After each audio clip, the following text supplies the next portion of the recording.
I'm a big believer in the jury system. That doesn't mean I justify, rationalize, or excuse every jury that ever makes a verdict. I'm not one of these people, well, you respect the jury. No. They're as good and as bad as ordinary people. The reason why our jury system fails, when it fails, is because we're not honoring all the principles and precepts of what a right to trial by jury means.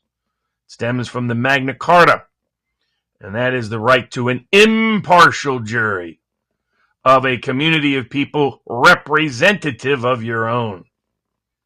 This jury was neither. This was a lynching jury. This is the same as saying, well, Martin Luther King was tried today by 12 Klansmen. They concluded he was guilty. Would any of us give it any credence? The jury deserves criticism, condemnation, when they fail like anyone else fails. The verdict, of course, was the product of a politically motivated prosecution inventing a crime by a corrupt judge who didn't allow broadcasting of the trial or Trump to defend himself in the court of public opinion, who rigged the case by his rules on evidence, rigged his case by his interpretation of by his rulings on who could testify and who could not, what questions could be asked and what could not, what arguments could be made and what could not, and by his instructions to the jury, which are just a disgrace. Of course, due to the unique federal issues implicated in this case, New York state courts will not be the last to hear the case.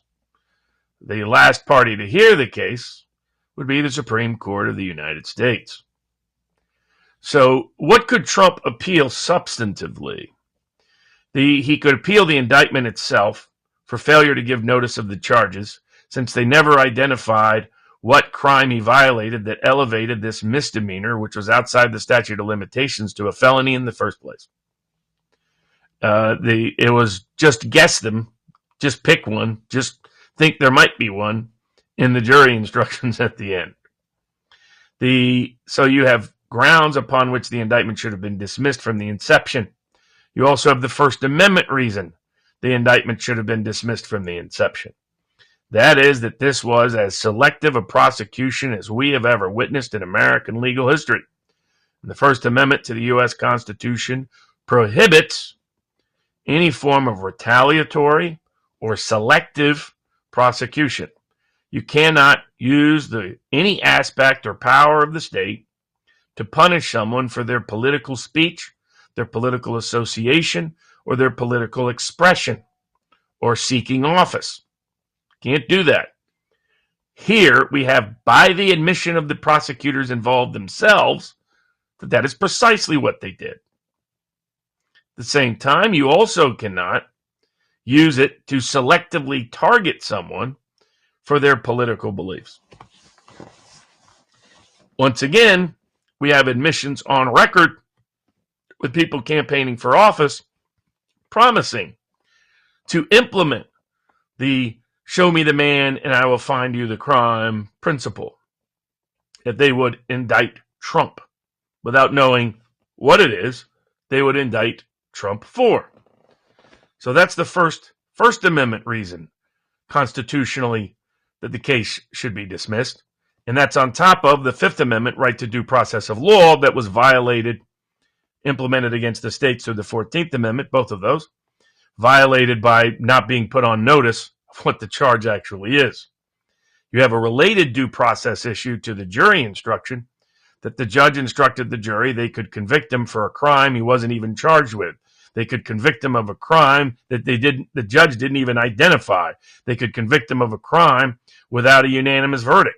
They could convict him of a crime without finding it beyond a reasonable doubt. Each separate, independent violations of the Due Process Clause of the United States Constitution, and collectively and aggregately, no doubt so. So you have the due process problems with the case, you have the First Amendment problems with the case, and then you have the third constitutional problem. Again, all these federal issues that give the Supreme Court of the United States jurisdiction over any appeal and, as I will get to, any motion for stay of sentence or bail pending appeal. The The last big constitutional issue relates to one the court's about to issue an opinion on in the next 30 days. And that is whether or not a state prosecutor can indict a former president of the United States for alleged crimes that occurred while he was president of the United States. What this will encourage and incentivize is the Supreme Court to make as broad a decision on immunity as possible, because they're going to see the public backlash to this case. They're going to see congressmen, senators, governors, people from across the legal landscape, including well-respected, well-regarded professors like Dershowitz and Turley, saying what an embarrassment to the American legal system this case is. They will hear condemnation from leaders around the world of this case. And they will be put into a position where if they want to salvage the reputation of the American legal system, they need to issue a decision broad enough to cover this case. There's an easy and a simple way for the Supreme Court to do that. And that is to say, no president can be indicted for actions he took while president until and unless he is impeached and convicted on those precise charges. That's the only way to get rid of all these cases. They know that now beyond any shadow of a doubt. Had the jury acquitted, had the judge dismissed, had they delayed the trial, any of those actions, then they wouldn't have put the Supreme Court under this degree of pressure to issue the broadest possible decision on immunity. But they have overstepped their reach, their eager zeal to weaponize everything and believe that the outcome will be satisfactory to a majority of American public opinion is their great empirical misreading and misunderstanding of the American public. They don't understand the court of public opinion. They're accustomed to getting away with this in the past. You can listen to LawTube types say, well, it's been alleged, so it must be fact. If the judge says it's okay, then it must be constitutional. It must be the law. Judge said so. Problem is, that's never been empirically true. Don't confuse the law with the judge. Don't confuse the truth with the justice system. Don't confuse facts with juries or with prosecutors or police. Don't confuse truth with juries. Two ain't the same and never have been. They are as imperfect and fallible as the entire human race is. And what failed here was the legal system not requiring impartiality from the judge, impartiality from the jury, impartiality from the prosecutor. They thought they could just get by on the lie that because they're a judge, because they're a jury, because they're a government lawyer or government agent, what they say must be out of impartiality and objectivity. Nobody believed them and nobody will.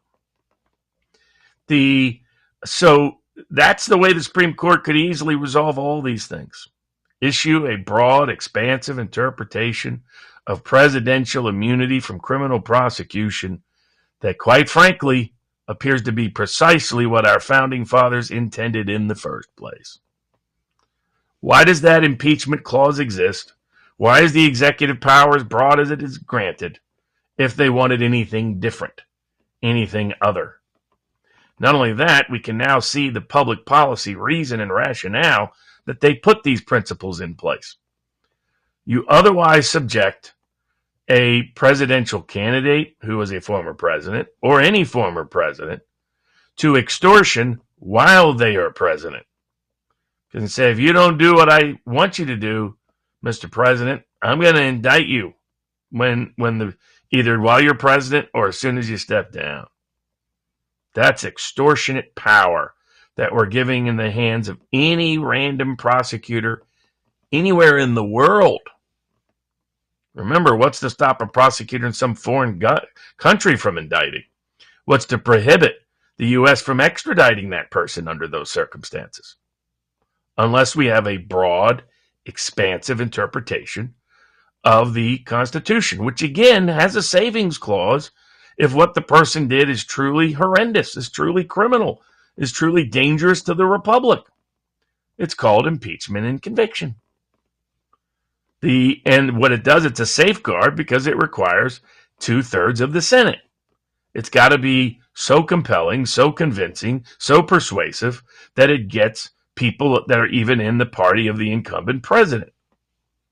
2/3 of the Senate, representing 2/3 of the states of the United States, plus a majority of the House.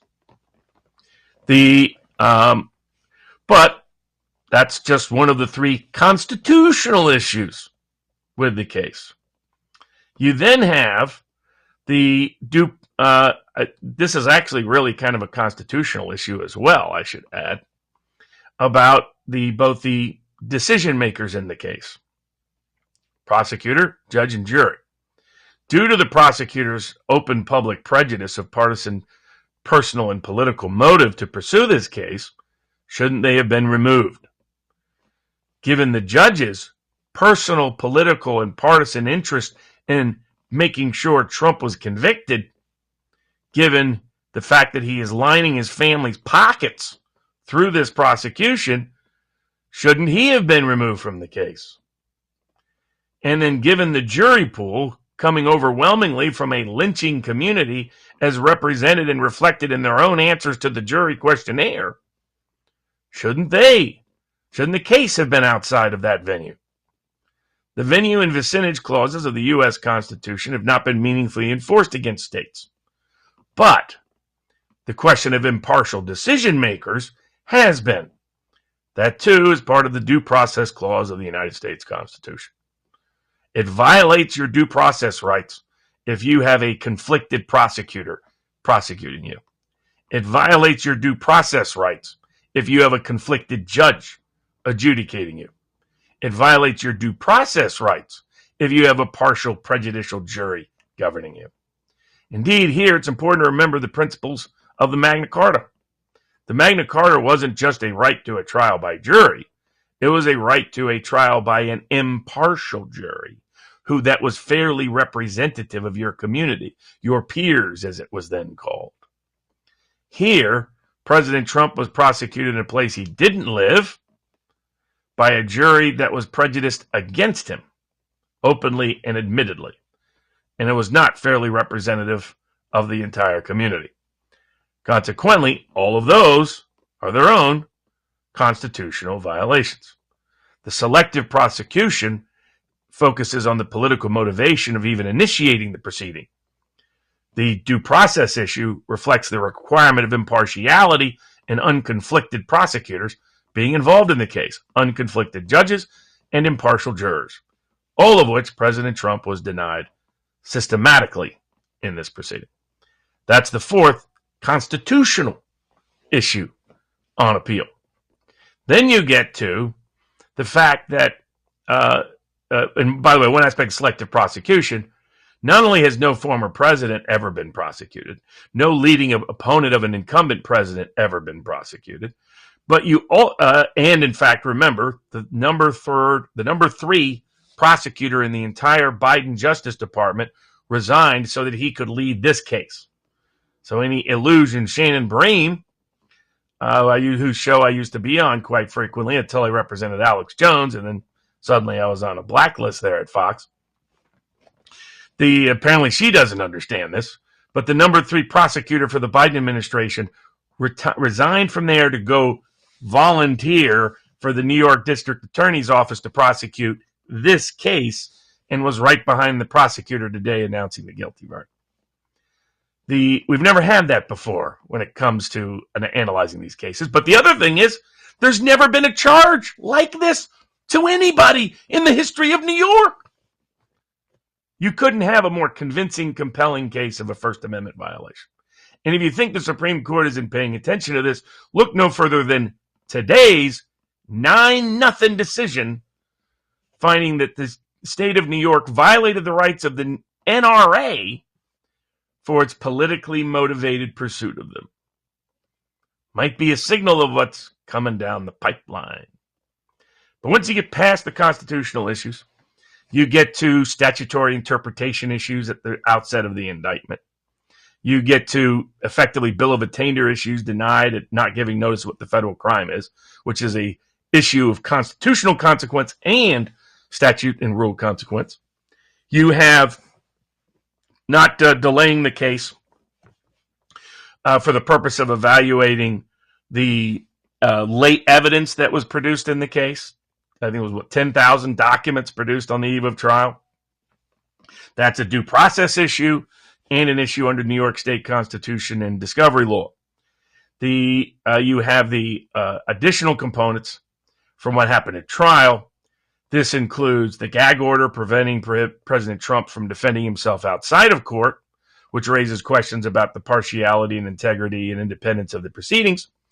But you also have the evidence rulings and the jury instructions. The most common basis of reversal is when you exclude witnesses entirely from testimony, when you exclude certain areas of either direct or cross-examination of those witnesses, and when you instruct the jury incorrectly on the law. Those are the most common criminal appellate reversal issues. Trump has all of them. He has the most robust appeal of any criminal case, probably in the history of the United States, because of the combination of constitutional and statutory issues present. The judge routinely mistook the rules of evidence and applied them in such an evidently partisan and prejudiced manner that he violated the rules of evidence in so doing, excluding essential evidence for Trump's defense, excluding essential evidence of impeachment, and including impermissible evidence. In particular, here is the Stormy Daniels evidence, none of which had anything to do with the substantive proceedings. Just the Stormy Daniels testimony by itself is grounds to throw out the entire verdict. There's no way you could conclude that testimony, irrelevant and immaterial, wasn't highly prejudicial and could impact the jury. Then you have the exclusion of an expert witness to explain the fact. As the judge admitted to the jury, it was a fact question, not a legal question, contrary to his evidentiary ruling, that said the election expert could not testify that this was not a campaign finance violation. Not only that, the transaction could not have impacted the 2016 election because the report wasn't even due until after the election. So it would have completely negated the entire evidentiary claim of the prosecution, which the judge then lied to the jury and said that it was a matter of fact it was a campaign finance violation. So, and then you have his threats to strike all the testimony of Trump's one witness if certain questions were asked or if the witness objected in any manner to the judge's preposterous behavior from the bench, which then led to a limited set of direct examination subject matter testimony that would have otherwise been forthcoming. And would have been exculpatory for President Trump. You then have also what's unique in New York, which is they get to evaluate the evidence in New York's judicial process. If, in fact, the evidence was insufficient for a reasonable jury to convict, then they can vacate the entire case and they can weigh the evidence in New York's criminal justice process as part of that. Here you had the incredulous testimony that was the exclusive basis of the entire case from a convicted perjurer, fraudster, and criminal who had committed perjury every single time he had taken the oath, who admitted new and additional crimes from the bench and from his witness stand, including embezzlement, including conspiracy and complicity and extortion, including theft, including currency structuring, and committed perjury in this very trial like he had every other time he'd ever taken the oath by his own admission in many contexts. So that if that kind of witness can secure a conviction, the New York justice system looks like a joke. And that's why the New York justice system has routinely held that that can be the basis by itself to set aside the verdict. Then, so the exclusion of the expert witness, the limitation on Attorney Costello, the limitation on the substantive presentation of what the defense could argue or impeach, the testimony of Stormy Daniels and the testimony of Michael Cohen could all by themselves throw out the verdict. Aggregate them together, and it's one of the most compelling causes to overthrow a verdict that you throw out a verdict that you could have. Then you have all the jury instruction errors. The jury instruction errors are so numerous, they're too numerous to count. The biggest one, though, however, is the judge instructing the jury that they could find an essential element of the charge without unanimous verdict. They could find an essential element of the charge without even identifying what it was. They could find an essential element of the charge without it being beyond a reasonable doubt. Absurd, laughably absurd. Misapplying a case that concerns the methods of burglary with a legal element of a criminal charge. So, in the old burglary cases, the way in which you committed burglary didn't have to be unanimous, just that you committed burglary. So it didn't matter whether they thought you went in through the window or the back door. If they had no doubt you committed burglary, that was it. That would be like taking that case and saying, now you don't need to find out whether he even committed burglary anymore. That's how idiotic the judge's preposterous decision was. Any lawyer excusing this, apologizing for this, justifying this, rationalizing this is an embarrassment to the rule of law. So the issues are robust in terms of the jury instructions. Issues are robust in terms of the evidence. Issues are robust in terms of the constitutional violations. Trump has a trifecta of extraordinary appellate issues, which by themselves and independently and individually constitute grounds to vacate the verdict. But in aggregate, they provide one of the most compelling cases for appellate reversal you could imagine. The only question is whether the partisan and politically prejudiced and socially intimidated Appellate Court of New York and Court of Appeals of New York has the courage to at least try to apply the law to this case. But if not, for the reasons articulated and all those constitutional United States federal constitutional issues raised, I believe the Supreme Court of the United States would step in and vacate the verdict. The procedural mechanisms to get there is through the normal appellate process, takes usually years. Takes usually a year for the appellate division of the Manhattan Division Court to make a ruling. Usually takes another year or more for the New York Court of Appeals to issue a ruling. It then usually takes another year or more for the Supreme Court of the United States to make a ruling. Where you can expedite proceedings is bail. Now, as I predicted with Mark Robert on last week's Freeform Friday, Trump was not taken into custody today. Like I said from the get-go, this is a political case. For example, knowing what that judge had to have known about this jury and about going from the jury pool and the jury questionnaires, a smart judge, a savvy judge who wanted to rig the trial against Trump would have limited the number of evidentiary errors, the number of constitutional errors like the gag order, and the number of jury instruction errors in the case. Because their goal would have been to secure a conviction immune on appeal if their goal was actual punishment of Trump. It's not. I said the reason why I didn't believe Trump would be taken into custody today or that his bail terms would change is because this case is entirely about selling the American people on a lie that the justice system was just in this case, that this was truth, this was fact, this was law that found Trump guilty, when it was nothing but raw power and corrupt politics.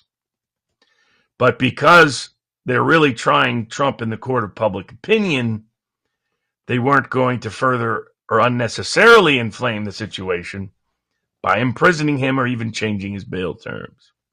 The sentencing date has been scheduled for the 11th of July, 1 week after July 4th, on the eve of the Republican National Convention in Milwaukee. Any sentence issued to Trump other than probation will just further inflame American public opinion in favor of Trump, against Biden, against Democrats, and against the New York justice system. Now, between now and then, we may have an intervening event. The intervening event could be the Supreme Court of the United States anticipated to issue a decision in June on presidential immunity. And it will depend on the scope and the scale of that decision as to whether or not it could completely set aside the verdict here. If the Supreme Court comes in and says what they should do, which is you got to get impeachment and conviction before you can ever indict, period, then the entire case has to be thrown out and the verdict has to be vacated and the indictment dismissed. If they come in with sort of a hodgepodge hedge decision, it will still impact the verdict because they may say there has to be judicial findings that every single act taken, whether in part of the indictment or part of the evidence presented at trial, was subject to presidential immunity. If they say anything that was a purely personal act can still be the subject of indictment, but there has to be prior to that a judicial finding of that before it's included in an indictment or referenced as evidence before the jury and likely instructed the jury, then too, verdict has to be thrown out. Judge has to go back through that entire analysis and there would have to be a retrial if he found certain acts beyond presidential immunity. If they issue some lesser decision that somehow fully exempts and excludes this case, is the only way this case doesn't get thrown out by the effect of the Supreme Court's ruling on immunity. Biggest legal impact of today's decision is to further motivate the Supreme Court to make sure their decision reaches this case. We'll see if my prediction that Roberts and Kavanaugh are very politically attuned and sensitive to the perception of integrity of the American legal system kicks in if we see that reflected and represented in the Supreme Court opinion to come. Let's say that for whatever reason there's no intervening event or there's no consequence to the Supreme Court's decision on this case. Then the normal sentence that would be reached in a case of this nature under New York law is probation. So the maximum sentence is 4 years. If the court were to issue any sentence other than probation, it would be further absurd actions by the court that will further inflame public opinion. But let's say he does. What then? Immediate remand? I would suggest highly unlikely. I don't think the prosecutor's office even wants that. But if they were to try, then President Trump can request a stay of the sentence or bail pending appeal of the case. Bail pending appeal prohibits the sentence from being imposed until the entire appeal is resolved, which includes the Supreme Court of the United States. And if Trump were to win election, there would be an additional argument that while he is president, no imposition of sentence could take place either, even if there was no vacating of the verdict by any appellate branch, the appellate division, New York Court of Appeals, or Supreme Court of the United States. So first you ask for bail pending appeal with the trial court judge. If he denies it, you request a stay of any decision until you can get to the appellate division there. You ask them for bail pending appeal. If they deny it, you can take it to the New York Court of Appeals, the highest court in New York.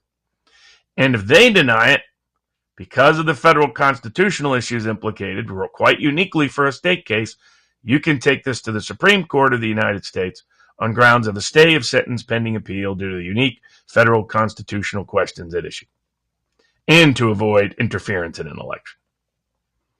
Even if somehow no bail, even if there was a prison sentence issued, immediate remand rather than a stay of the sentence, bail pending appeal, or give an opportunity to self-report at a much longer later date post-election, even if none of that were to occur and he was ordered imprisoned, can he be elected? Yes. Eugene V. Debs was on the ballot in any state he really wanted to be on the ballot on while he was serving time in federal prison for sedition. So That's sort of the collective legal analysis and political analysis of the case.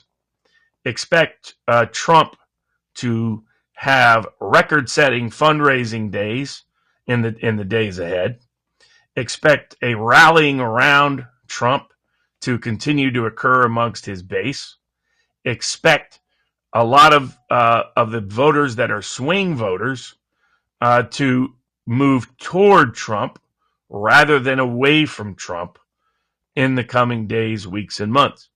For those doing political betting or investing in some manner related thereto, in particular stocks or things of that nature, my guess is that over the next 45 to 60 days, Trump will improve in value in the betting markets from where he was to begin with. Can they convert Mar-a-Lago into house arrest? Potentially, what would be unusual, it's a New York case, and that's in Florida. Normally, any house arrest would be in New York. So it'd be Trump Tower, probably. They could try to do that as a sentence. Again, bail pending appeal is highly likely because of the interference in the election.